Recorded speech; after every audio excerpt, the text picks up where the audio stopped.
do operate both fixed route and paratransit, and I understand when I was invited to this that transportation is a big barrier for several areas of employment or other parts too. So I'm glad to be here, and thank you. All right, take two. My name is Mary Jansen. I am the Children and Family Services Director at Exceptional Persons here in town. That means two things. I lead the Child Care Resource Referral Grant for Northeast Iowa. We cover the 19 counties here. We work with child care providers to improve the quality training. We also work with families. And I also lead the Child and Adult Care Food Program, and will also soon lead the new child care center that we're partnering with Hawkeye Community College at the ALC Center downtown. So lots of hats. And I also co-lead the Black Hawk Child Care Coalition here in town, which is addressing the child care barrier that we have here in the Cedar Valley, but also in the state. So, and Kyle is one of the co-founders of that coalition as well. All right, I never pass up an opportunity to use a mic, but I don't think this thing's working. I guess my American Idol days will have to wait. Kyle Rohn, I'm the HR director for a company called CPM Holdings Incorporated. We're a local manufacturer. World headquarters is in Waterloo, up off of Airline Highway. Prior to that, I worked for Omega Cabinetry, which is literally the parking lot of where I currently work. So I shortened my commute about 50 yards or so. But a lot of my work has been focused on the reduction of barriers and expansion of workforce, and trying to work with what we have in Cedar Valley and think about new and different ways to reach out to our talent communities and leverage them, as opposed to just complaining about low unemployment. Luke Kwiaczynski, Executive Director of Urban Alliance. Brian Parsons, Director of Programming at Urban Alliance. So we got to hear from Luke and Brian here moments ago, and I think it was pretty impactful work that they've done, and actually just in a very short amount of time. But I guess I'll throw this out to the businesses, and we hear about continued challenges with workforce, things like that, and I guess looking from CPM Roscamp's perspective, and you guys are a global company, this just isn't a local issue, is it? Yeah, that's correct. It doesn't matter. So we have 9 U.S. locations, from New Hampshire to Dallas area and everywhere in between. And I will tell you that, yeah, it's low unemployment. New Hampshire is almost exactly the same amount of unemployment. One of the biggest challenges is just finding people with the soft skills to work, and a lot of that comes down, in my opinion, to motivation. So a lot of my work has been, how do I find somebody that's already motivated to learn or to work, and then just connect them with the job. And you know, a lot of times we get stuck in thinking that's a piece of paper, that's a degree, that's the perfect applicant. But in my experience, that comes down to just the right person and the right attitude. And it doesn't matter if they speak English 100% correctly, as long as they have the right soft skills. We can work with language barriers. We can work with transportation issues. We can help with some of those things. But give me the motivation, and I'll make it work. So most of our facilities are really small, and so we're a big company, but it really is still very much that family feel, and it's kind of a fraternal culture, as I think a lot of manufacturing is. And so the other challenge that we face is, as we bring people in with diverse backgrounds and situations, making sure that they feel like part of that family as well, and that they've got that support structure. And so that's a big focus for us too. So I had a question, say, of, Hy-Vee. I don't think it's working. Okay, you turn it on maybe. It's Push the button. Hy-Vee is in every corner of this state and beyond. And you guys are in metro areas as well. Very diverse, I'm sure, is amongst the workforce you're dealing with. But overall, what's Hy-Vee looking at as far as trying to overcome some of the obstacles, the big 6 that these guys talk about? Talk through Hy-Vee as a corporation. Is this working? Push that button right below the label there. They may have shut it off. I'll try to yell as best as possible. Ask me to repeat myself, and maybe you're lucky and you don't hear me. No, I'm joking. I just heard Kyle use the word fraternal. I'd say we've always kind of been that family, employee-owned company that's kind of a fraternity. It's an exclusive building or exclusive company that's hard to get into, right? And I'm just going to take you back back 20 years. When I applied for 2 years at the Cedar Falls Hy-Vee, you could never get a job, could never get an interview. The reason I finally got hired at university, not open anymore, was when my dad went in every single day and bugged them until they hired me. They finally took a video on him and hired me. It's a true story. You know, so luckily I got in, right? So as we're out and we're looking for people, you know, I'm thinking right now, just off the top of my head, you talk about a bigger city or a metropolitan area, the Madison area, you know, we've gone in 20 years from where you can't, it's hard to get an interview, to now where it's hard to get people to apply. And we know that a lot of it is that we aren't doing outreach. People aren't coming to us like they used to. Be it unemployment's low, there's better competition. You know, Hy-Vee used to be everyone's best first job. Well, I mean, when McDonald's is offering $12 an hour, that makes it tough. Our system is also unique, which creates a barrier in itself. We're very autonomous. So you run your box. I mean, we were just talking about it. When I ran Logan Avenue, I had to run that store different than I ran my last store I ran in West Des Moines. And I got to make the choices, right? Under that box, it runs like its own business. With that, I have 250 CEOs. That's how many stores we have, okay? That I have to work with, or we have to work with to convince that, you know, these are some of your barriers, right? They don't come to us like they did 20 years ago. When we're coming up through the ranks, we knew we can pick and choose. And then we also knew that we didn't have to spend as much time on development like we do now. You know, because once they get in, they may not have the soft skills. They may not be polished as well as they need to be to take care of the customer, but they have something we can work with, and it starts with that passion. So I think that's where we start right now, is we want to make sure that we're going out and making connections and making sure that people know, hey, we're here, we are looking to hire, and then once you come in, we'll work on development and bringing you up to speed in order to, again, take care of the customers or enjoy your job or enjoy working with other people. So I guess talk transportation, you know, that's one that we hear of just trying to get people different places. And as they talked about in the session, we went on an hour-and-a-half tour of the Cedar Valley of where things are at. If you're trying to get to Tyson or trying to get to Deer or any of those on the east side of town or even out to the industrial park here, that has changed.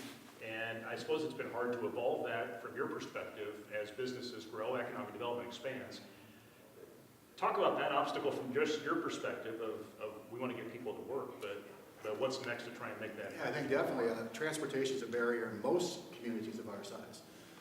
We see that. I'm on some national organizations, I'm on some boards, and throughout the state.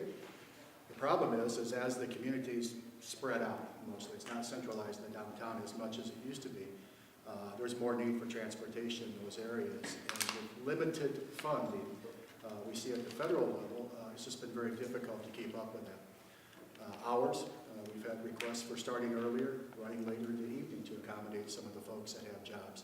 It's just that, I think within the last 5 to 6 years, I think the mood is at the federal level that the transportation funding has to be funded more at a local level than at a federal level, which is very difficult. If anybody lives in this area, you know what taxes are and how those are an issue here.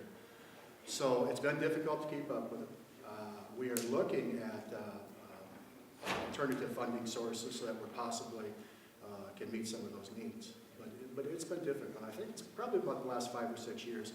Just to give you an example, our federal funding has increased 2% in 6 years. And when you have other increases as far as wages, labor cost, and fuel, you just can't keep up with it. I guess I'll ask our guys from Michigan. You guys have the same challenges up there with transportation. What are you seeing in your area, how to overcome that, or even where you've seen maybe across the country of overcoming transportation challenges to get to work? Yeah, transportation is an issue in Kalamazoo as well. I mean, we have a very good metro system that runs pretty much to almost every section that we would need it to run.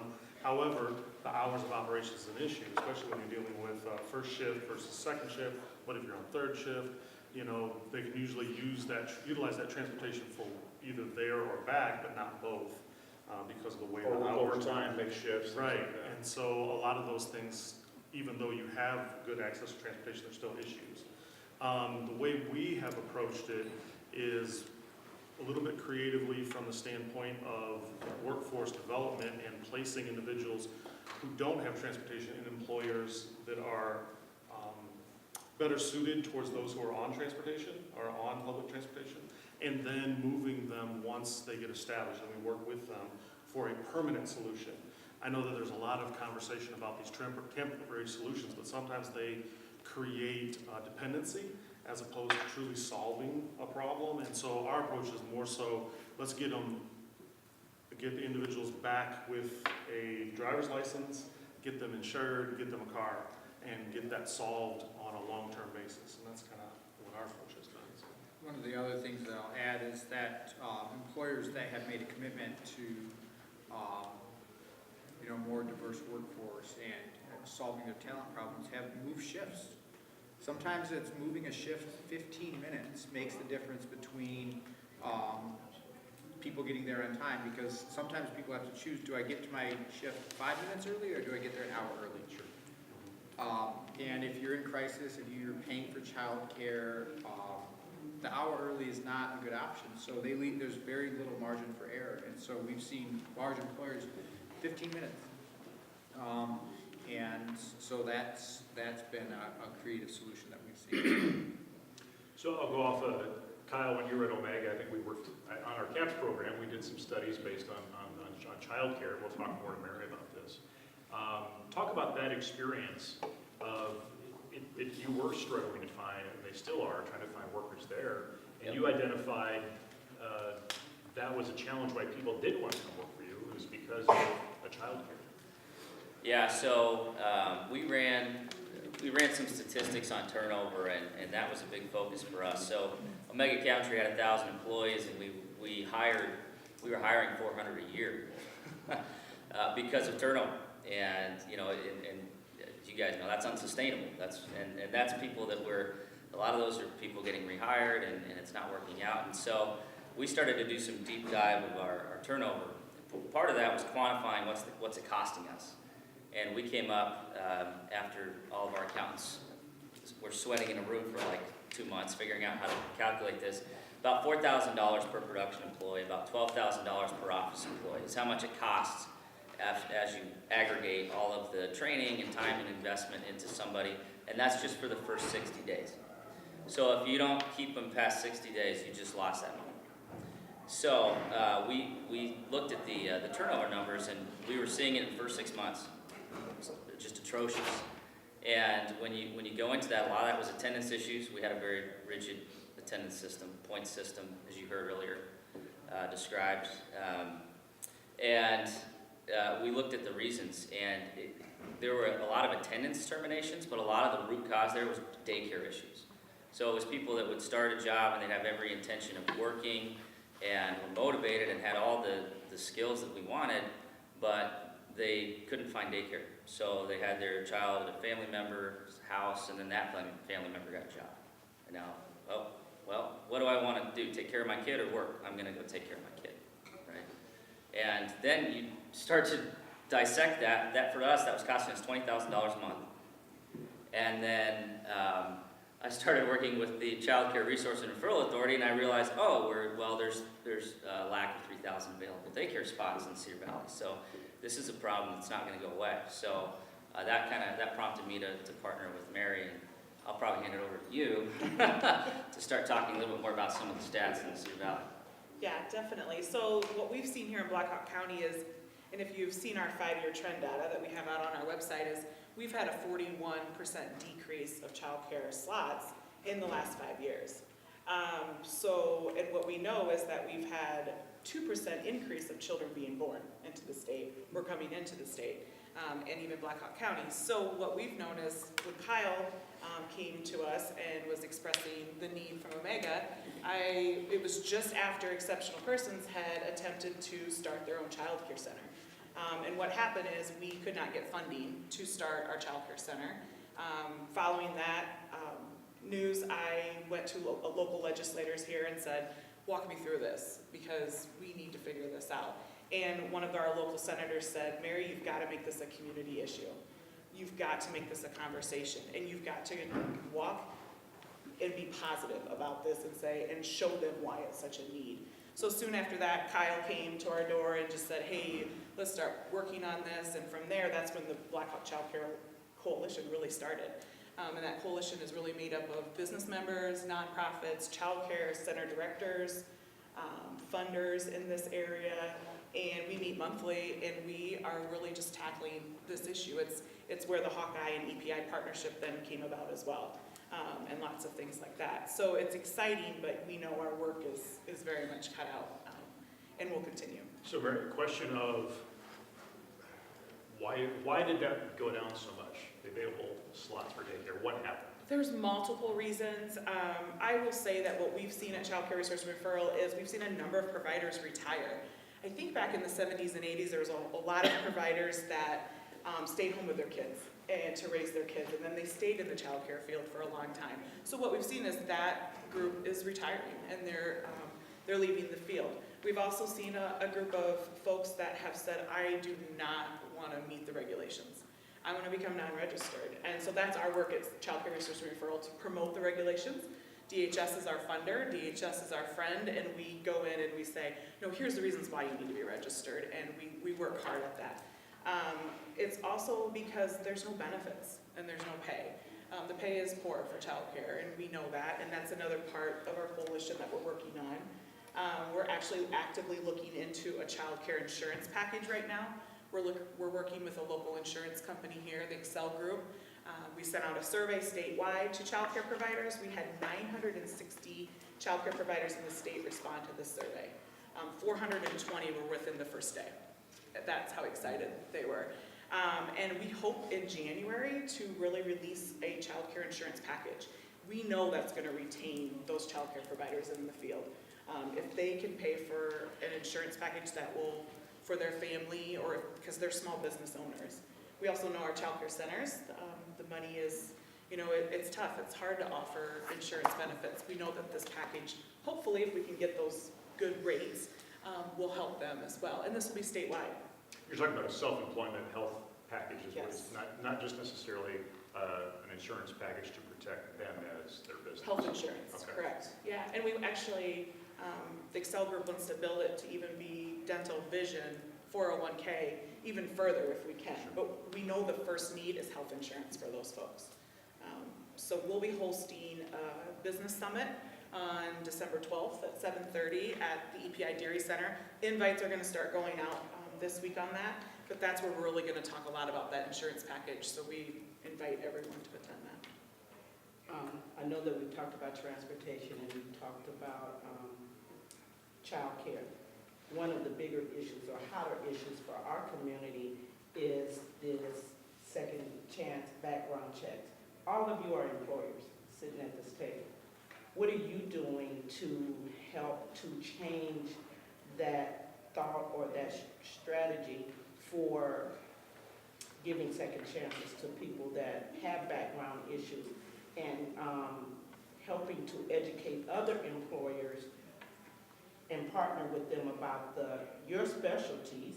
I mean, we can sit and have conversation all day about daycare and transportation, but if we're not taking that to the people that it has an impact or an effect on, then we're just kind of giving lip service. And I don't mean to insult anybody up here, but we're kind of just giving lip service. I know Kyle recently talked about that at CPM. Did you do away with the background check? Thank you. Yes. Yeah, so we don't background check at CPM, Ross Camp Champion. What we do is we screen, but we screen for talent. And we have some models that we go through that gauge integrity and trustworthiness and some of those things. And we have a screening process, but the background check's not part of that. The reason is because we have done that for years before I got there. They've just been doing this, and they've seen a lot of success with it. So our turnover right now in Waterloo is 14% for production. And any manufacturers in here that have, I was running those numbers and I'm like, oh my gosh, I've never heard this. But if you look at our workforce, it's because we've given some second chances to folks. In fact, one of our supervisors, who's over at our Cedar Falls location, running the whole location for us, has a criminal background, to the point that the temp agency that he came through didn't want to send him. But my experience has been, as I've been assessing this program, and quite frankly, I've only been at my company for 9 months, so one of my questions was, do we need to do background checks? As a risk manager, as an HR manager, and I had to look at that. The answer to me is no. After assessing the numbers and the level of risk and any of the issues or incidents that we've had over the last 20 plus years that we've been doing this, we don't have issues. Because what we found is that the people that we've given second chances to are grateful. Again, go back to the motivation. They're motivated. They want to keep the job. And again, it ties into that family culture that we want to build, that we're going to take care of each other. And if somebody's struggling, we're going to help them. And I don't want to take that out of my culture. I want to keep that. I want to keep fostering that. And that's one way that we're going to continue to do it. So that doesn't mean that we let people get away with stuff, right? I mean, if somebody does something inappropriate, we'll deal with it, just like we would at a business where we did background checks. But I can tell you when I was with Omega, that we screened out about 1/3 of every applicant because of a background check issue. 1/3. That's a lot more work and screening for people that probably would be effective. And for us, that was a corporate directive. And I fought for it, but I didn't win. Right? So I think that's the question for a lot of folks. Maybe you guys have. Well, just a question for Brian and Luke. How did you build that culture among employers to foster what Kyle's talking about? How do you spread that throughout the community to bring this to the same conversation that Mary was encouraged to do from the child care perspective? So it started out small. I mean, it started out with one person. We placed that first individual, BJ, and we knew we had something. And so we started slow, you know, finding employers that were open to it, or maybe they're only open to certain types of offenses that were committed. And we'd start placing those individuals. And we did that for a year of just, it wasn't ever the employer saying, oh, this is like a charity case. They needed skilled talent, and we had it. So we never approached it from, you know, take pity on this person, give them a job, because that set somebody up for failure. But we built enough cases where we were placing individuals with more minor backgrounds. There might be extensive drug backgrounds, but there weren't assault charges. They weren't nothing violent. And so the word started spreading, and when we started getting the data, you know, here's our retention numbers, here's our productivity numbers, here's what employers are saying, that started to spread that narrative. But we also, we brought the outside in, so we would find the employers and say, nope, we're not going to hire anybody with criminal backgrounds. We'd say, okay, that's fine, but we need employers to come sit on our mock interview panels. Because every term, we have 1 or 2 individuals without a criminal background. So we tell them that. There's a couple people in this class that don't have a criminal background. Come sit on the panel and do mock interviews and just see what you think. And we'd ask them afterwards, you know, who had the criminal background, who didn't have the criminal background. We never had one that guessed correctly, number one. And number two, the person that they were generally the most impressed with was the individual that had the most offenses or the most serious offenses. So it was starting to spin that narrative a little bit of when you don't know and you're not looking at that, you see the individual differently and you start engaging in that. To the point now, you know, you're talking about low turnover. I spent 6 hours a couple weeks ago at one of our Fortune 100 companies in our area. They had just announced 500 new jobs that week. 2 weeks before, they announced 300 new jobs at a different plant. And they currently had 200 open jobs. And they're like, how do we solve this? How do we start engaging? And their whole line of thinking and what they've been communicating is we can't hire people with criminal backgrounds because it's just too dangerous. There's too much risk. Our lawyers can't get over it.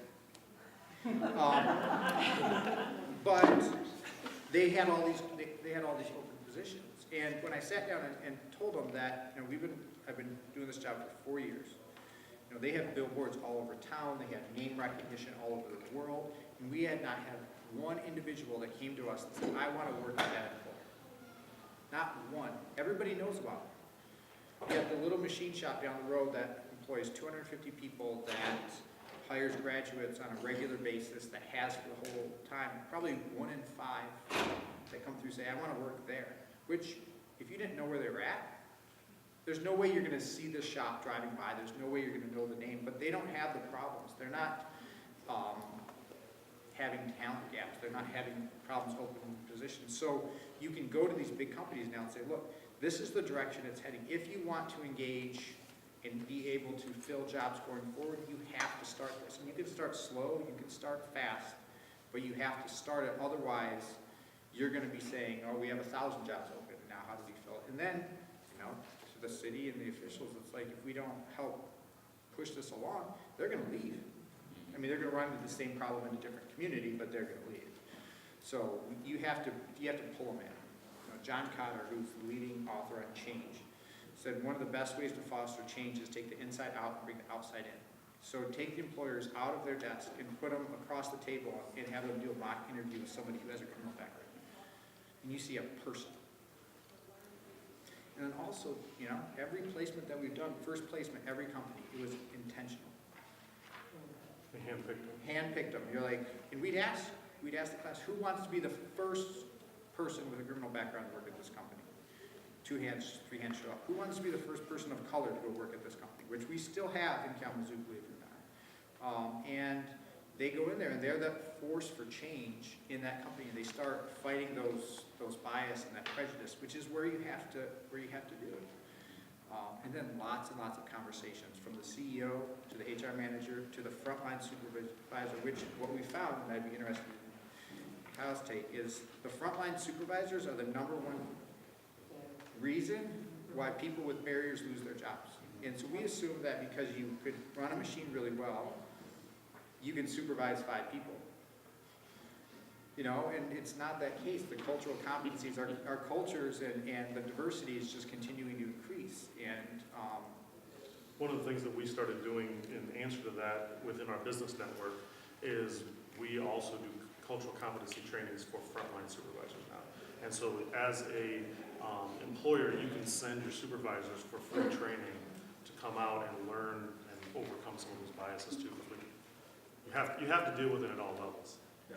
Because, and the funny story, and I'll tell it really quick, but we had an individual, the Johnny story. Oh, jeez. You look at this guy, and he was placed in an employer. He was doing exceptionally well. Long story short, he ended up getting fired because the supervisor accused him of threatening him. And when you look at it on paper, Johnny was white, supervisor was white. But the supervisor was raised in a small rural farming community outside of town. And Johnny was raised on the south side of Chicago. A little bit different. And so when Johnny told his supervisor, who was picking at him, which was documented, hey, let's go outside and talk, his supervisor thought he wanted to start a fight. Where in Johnny's world, you didn't give people a heads up and say, let's go outside and fight, because the time you got out there, they were going to be ready for you. You just walked. He's like, if I wanted to hit him, I would have just walked up and hit him. So, but I mean, you look at it on paper, and it's like, they're 2 white guys. They should be able to get along, but just because of where they were raised, they saw the world through a different. We have to address that. You're thinking about something. I It's watch your home. expression. It's home, and I'm sure we got to move on, but I want to add on to, when it comes, so Hy-Vee, we have always hired folks with criminal background, okay? Source choice, whether they do or not. We haven't made a conscious effort up until recently to go out and actually search out or make connections. One thing I've done in this last year being in this role is I spent a lot of time in Newton Prison. And I talk about Hy-Vee and their culture. The cool thing is that we have a lot of facilities that I think, when I look at maybe someone who's coming out of a facility, I want to make sure they're comfortable when they come to work. Because I want the best self. I want the best out of them. I want them to be able to get their all. I also want every employee in the building to feel comfortable and everyone to be able to work together. So we have a lot of facilities where someone can come in and maybe it's not front-ward facing. That would be a good fit. I can tell you, when it comes to checking the box, we've rationalized, we've debated and talked about this, rationalized for 2 reasons. For one, we want to gauge your honesty. Okay, so tell us if there's something that happened, okay, we can work through it. For 2, there are offenses, criminal offenses that we just can't hire. If you have a sexual offense and you're on the registry, I can't have you working in a store. I mean, it's against the law. But you can't work in a store with 16-year-old young men or women. It's just not something that we can allow. So we need to know those things. But it doesn't mean that we can't put you in a position. I have a store director friend who's been a store director for 15 years, used to play softball with him. Spent 3 years in jail for selling drugs. He's probably the best store director of the company, right? So we know there's opportunities for people. As long as they come to us with passion and they actually really care, I believe I want to give anyone a chance to succeed. So. I say, Kyle, say you talk about those frontline supervisors like Luke was talking about, that you can get them in, but then they gotta go on the floor and it's somebody else's job to Right. oversee them and bring them along. Yeah. Talk through how you get over that and in the places you've been. Yeah, so you sure you're not in HR? Because, yeah, I think I've said that exact comment a few times. Yeah, I think that is the challenge. So, I can sit here in my, my ivory tower at corporate and say, well, this is our culture and this is what we believe and this is gonna be fantastic. And and get really passionate about it in that employee meeting. But then it's not my job to lead them, to train them, to make sure that they are being a part of the family and getting that experience. That truly does come down to the supervisor. And so what I did some in-house training on a competency, if anybody's familiar with the Korn Ferry competencies, but it's a behavioral competency is simply a definition of what kind of behavior you want to see. And we did training on something called values differences. And part of that training was simply literally bringing case studies of success stories of people that they know, that they may not know what their background was. And so a great example of that in Waterloo is there's a number of Bosnian refugees that have resettled in Waterloo. I'm sure everybody's aware of that. If you work in Waterloo, you know that, right? And so one of the examples was, here, I'm just going to list off every single Bosnian refugee that did not speak English, but more than a few words when we hired them. And every single one of them was in some sort of a lead person role, skilled mechanic role, CNC operator role. I mean, they are the backbone of our company. And you know what? They didn't know English, but they put the work in to learn it so that they could work, and we enabled them to do that along the way. We gave an opportunity before they knew it.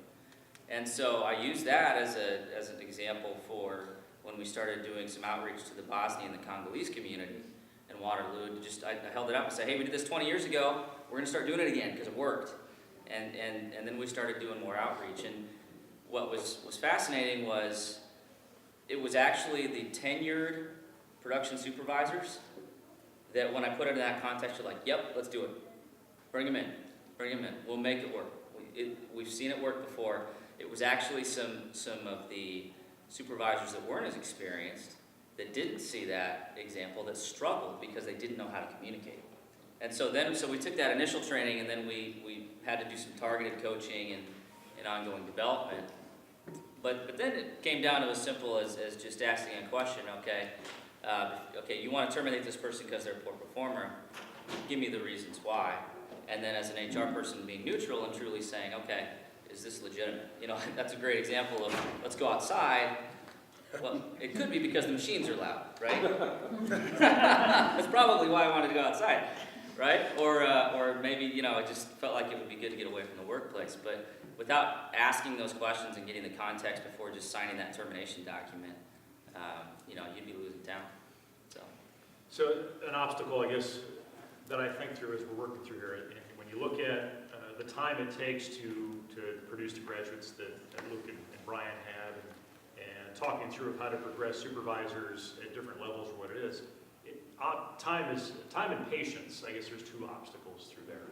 How do you overcome that? I think when I had some comments after the session we just had of, okay, how do we do this here? And they want what you have today to happen tomorrow, if not this afternoon. And I think that's we're all very eager, and you see a proven model. It's we buy the box, and we just need to put a quarter in to start it up, right? Maybe it's more than a quarter today. Talk through the patience piece of it. From an organizational standpoint, whether it's transportation or childcare or retail or manufacturing, how do you create that patience? Because it does take time. Training and education. I think it's an ongoing training and education, and you realize everyone's going to learn differently and understand differently. And we go back to the buy-in biases that make us, and how do we navigate through those biases, right? I mean, I always ask the questions, the chicken or the egg. What do you want first? You can't tell me you want people. You need people to work, but we're not willing to go out and find people and think about different unorthodox ways of doing it, because they're not coming to you anymore, right? You have to go to them, and you have to source, you have to find ways to communicate with organizations like theirs, or to do it, kind of the way that I knew Kyle had done, or think about childcare. I know one thing we've done recently in the Des Moines area is we've opened up a commissary. Is we're like, we know in the African American population, unemployment's 14%. Wait, but the state of Iowa says it's 3%. So what should we do? We should do something. We know as a big employer, big say it's like, let's go do something. So if it's transportation, we got a bus route coming. If it's childcare, we're working on that. We're working on solutions with DMAC right now. If it's apprenticeships that we need to work with younger adults, maybe get them going, well, let's create them. So I have 4 of them sitting on my desk right now. Bakery, meat, culinary, and also more like material handling that we can partner. And so now we have all the obstacles. People saying, hey, we can't find people. No, we'll go get people trained and we'll bring them in. This is how we'll do it. So I think the biggest thing for me, and I can think for the rest of the crew, the rest of my team, is we have to go to the director and relate to them and say, hey, what's it going to take for you to have somebody that you need to get the job done? What do we need to do for you? What do you need? And once you start listing off those things that you're doing for them, they tend to, the frontline workers, right? Then they tend to become your biggest advocate for hiring someone who doesn't necessarily fit the traditional box, optically, physically, or whatever else is their barriers that, that were hindering them from getting jobs. Yeah, so it's interesting because as you're talking that, my mind went a couple of different places. One of the classes that I do is on stereotypes and biases, and during that class, I hand out a worksheet in which I have 12 commonly held stereotypes within the U.S., and it's a fill in the blank. And I say, fill in as many as you've heard, right? And everybody gets very, very uncomfortable doing it, and laughter breaks out throughout the room, but most people are able to fill out all 12 of them. And then we talk about the fact that if you've heard them, you have a bias. That's how stereotypes work. That once they've been communicated, they create a bias. Just like in dealing with the Bosnian situation that you're talking about, and dealing with the language barrier, there are also cultural barriers that we have to deal with. And they sometimes express in the form of values, right? Because if I grew up in one area of town dealing with different situations, I have different value sets than somebody who grew up over here. And it's so easy for us to think that our value sets are right because of where we were. And so some of the work has to be done in breaking down some of those biases. And those don't always happen with just classes or talks. Some of them have to happen with people being willing to do the hard work of sitting down with people and saying, hey, here's where I'm seeing this, let's talk about it. And being able to do that without judgment, right? To see a bias happening and not come at somebody to accuse, but say, hey, I'm looking at this is what I'm seeing. Are you aware that 30% drop off in when we place somebody in your company who's African American, they get fired at a higher rate than somebody who's not from the same situation? And then they go, wow, I didn't have a clue about this. Can we talk about why that's happening? And those are hard conversations. Those are really hard conversations, but they're necessary. People have to be willing to do that in order to be able to overcome some of the situations that we're dealing with, So. Yeah, and I think that the other, on the patience piece, we recently come out of a situation where employers were able to dictate a lot. We have the jobs, you need the jobs, we can say whatever we want to say. You will have to trust us. We're going to develop you how we think you should be developed. We're going to move you up the best way. Trust us. If you want to stay employed, this is how you're going to operate. That's no longer the case. The biggest issue that we see is the community trusting the employer, and like that individuals, their opinion of your company is sometimes needs to be elevated a little bit more than your opinion of your own company.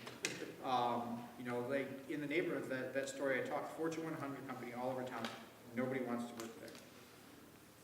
Small shops willing to work there because they've established this culture where people are accepted and they're worked with.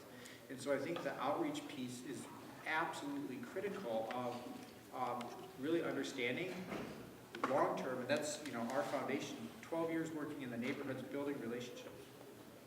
They know that there's no judgment. They know that there's no, we're going to push this on you. But the population that's most readily accessible for the workforce right now has been mistreated by system after system after system.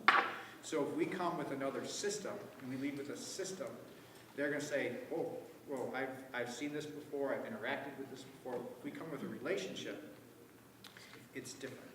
And so we can't just pop up another system. We have to go in the work, we have to do the neighborhood, and I think we have to elevate leaders from those neighborhoods to lead the charge. We need to go out there and say, well, no, in this neighborhood, who's the community voice, who can we talk to, who can we work with to come up with a solution? Because too often, somebody pulled me aside after the presentation, and we were talking about, too often we say, this is our goal. This is what we're going to hit. And we allow no variance based on the voices from our community versus saying, you know, listening. I heard there was some listening that was done in the neighborhoods. But what do you want to see? What as an employer can we do to help you feel comfortable to remove those barriers and let those individuals that we're reaching out to determine what success looks like? And if we're 2 degrees off, so be it. We're getting, you know, we're getting the people, but it's their voices that need to be elevated. Yeah, go ahead. I was going to say, we got about 20 minutes, so if there's any questions, go ahead. Well, this is more of a personal question, and maybe Kyle, Brian, Lou can answer this. But what did you have to check within your own self to even buy into implementing a program, wanting a change? Because that's really kind of where it starts. A lot of people's mindset is people don't want to work because they don't want to work, and they got to pull themselves up by their bootstraps just like they did. So what did you, as HR professionals in a CDO program, say, yep, I got to check this in my own self to start?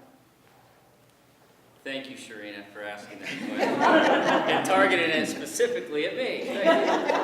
No, all kidding aside, you know, I struggled quite a bit when I realized that my unintentional biases were preventing me from outreach to a talent pool. You know, that honestly for me, I'm kind of a nerd, so I saw statistics on unemployment and I was like, oh, why is it 14% unemployment in the African American community? What's going on with that? And then there's this population growth, and the Asian population is going to explode in the next 10 years in Cedar Valley. Why is that happening? And so it was some of these general questions. But what I had to get over personally was the fact that my team wasn't as good as I thought they were. We had some struggles at the beginning when we started doing some of this community outreach, and we had to do some training. I personally had a significant amount of bias towards people with criminal backgrounds. I'll admit that. And I was a strong advocate against banning the box when it first came out, as I understood it and as I listened to it. But it took me hearing personal stories of people that had been impacted and people that had been in situations that wasn't their fault, and then reflecting on, yeah, I'm one of those guys. I'll admit, I just didn't get caught. I probably could have had, you know, I wasn't the best kid.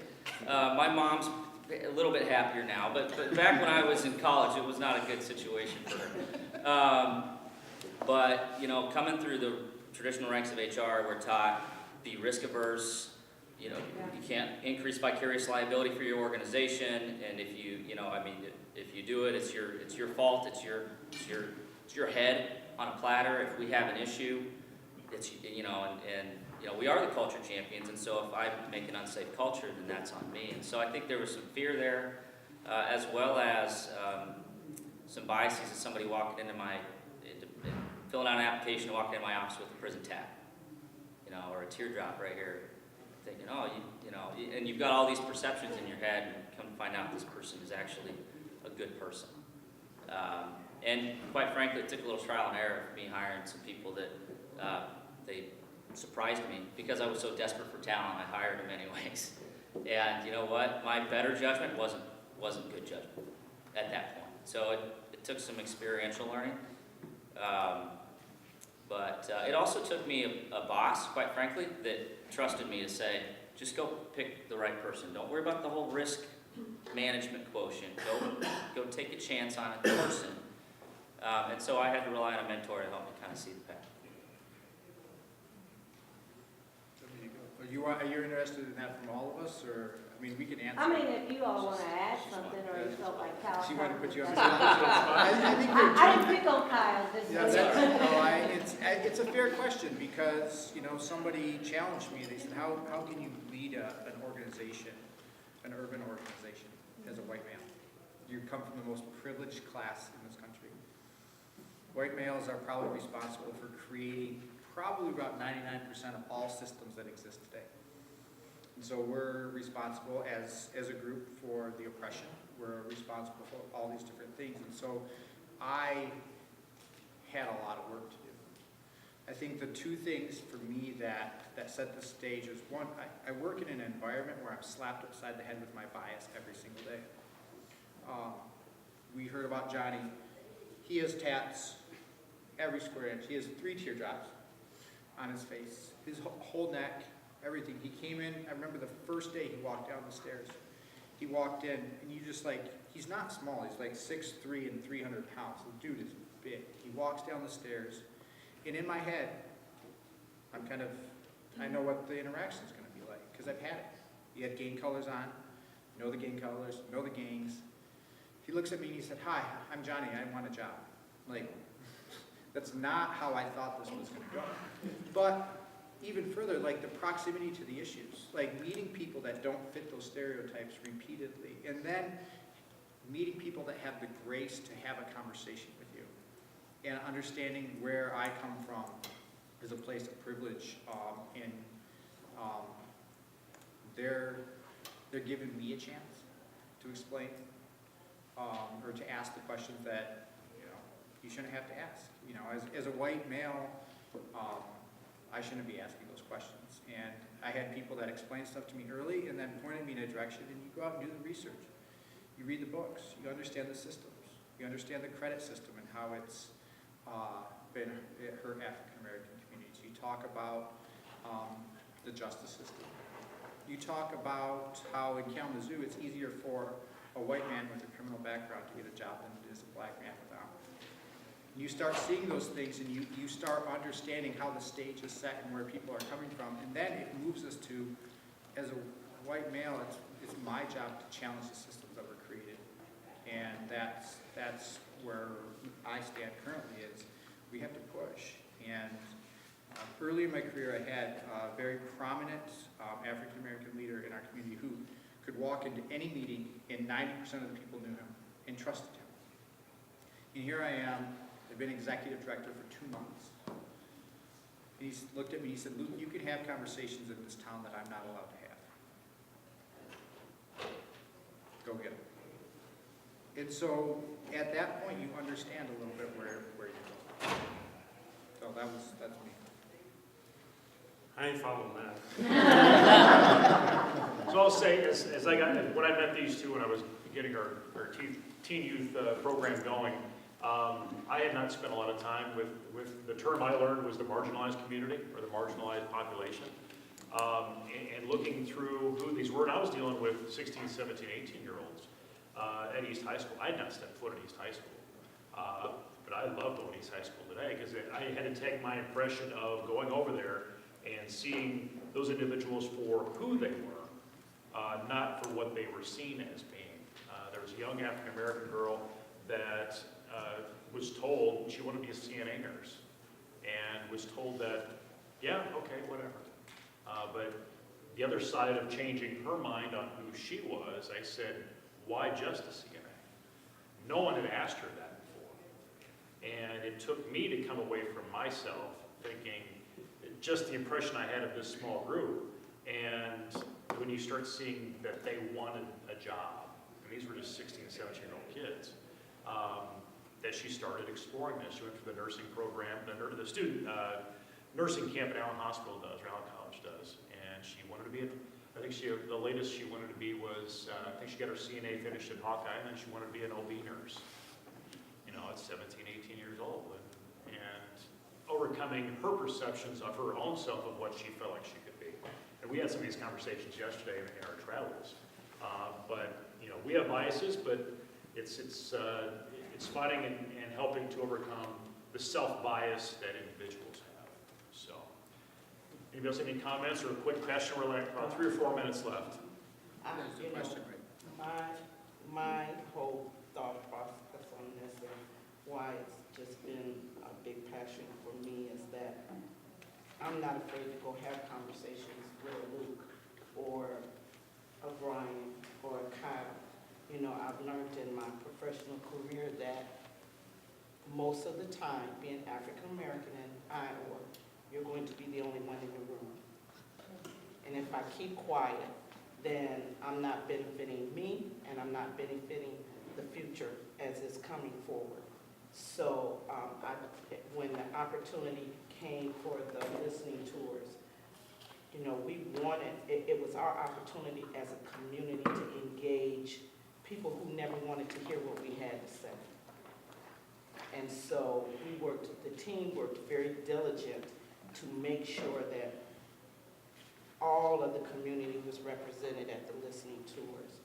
And so we were very fortunate when it started, we were only going to have one listening tour. We ended up having 3. That's where Kyle came in at. And Kyle, by the second time we had the listening tour, had engaged and partnered with the local churches, my church. Him and my pastor became best friends. And he just never stopped. He never, ever stopped at a point that he could not move forward. And I had an opportunity to meet his CEO when I was at the, And I thought, is this just Kyle's concept, or has he changed that thought process in their company? And then speaking with his former CEO, Kyle had did great work because that was the thought process coming down. You know, it's hard to go into an interview or look at an opportunity and think how am I really going to be judged? Am I really going to be judged equally and fairly?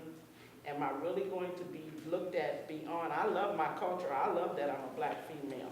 I love that. I like for you to look at me and see that I'm a black female. But I also want you to look past that and see that I'm very qualified and I'm very articulate and I'm very capable of doing anything that anybody else in the house can do.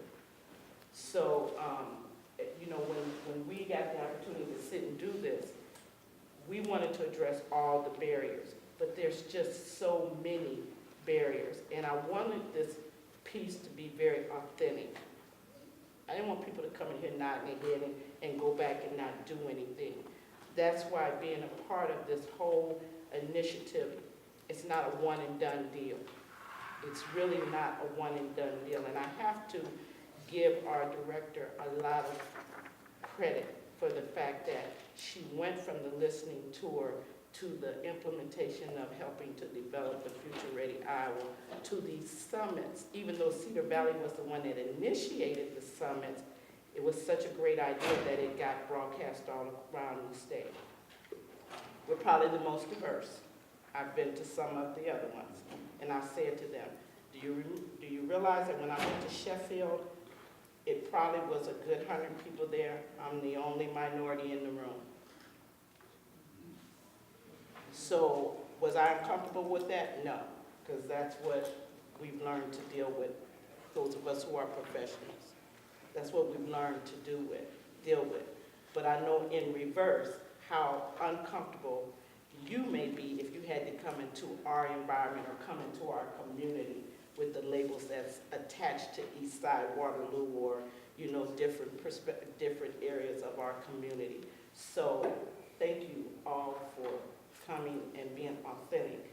I'm just not one to sit and not speak truth in anything that I do. And so I challenge all of you who are in HR here to be authentic and start to think differently about your hiring practices.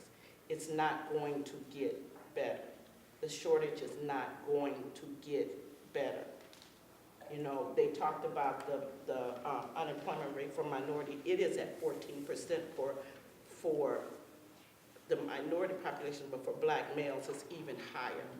When we can brag that unemployment in the state of Iowa is 2%, almost less than, way less than 3%. We can stop that. We need to face our reality. So. If I could tag one more thing onto it, what Deborah said, and I know Deborah a long time, and she's never quiet, so. And I always enjoy that with her.